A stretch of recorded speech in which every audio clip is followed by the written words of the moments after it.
भक्ती अशी करा की भक्तासमोर देवाचीही मान झुकली पाहिजे. पती-पत्नी पंढरपुरास निघाले. तिथे पोहोचल्यानंतर कणकाई माऊली मनाशीच विचार करीत चालली होती की आज आलोच आहो तर पंढरपूरचे दर्शन घेऊ आणि पंढरपूरही पाहू. यात्रेतली बांगड्यांची, खेळण्यांची दुकाने हरकून पाहत पाहत ती बोल्लोबांच्या मागून चालत असल्याने त्या दोघात अंतर पडले. बोल्लोबा पुढे निघून गेले आणि कणकाई माऊली मागेच राहिली.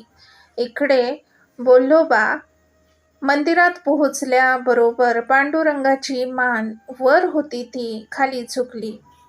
देवाची भक्ती. पांडुरंगच झाले देणेकरी. पांडुरंगाच्या दर्शनासाठी पंढरपूरला अनेक भाविक भक्तिभावाने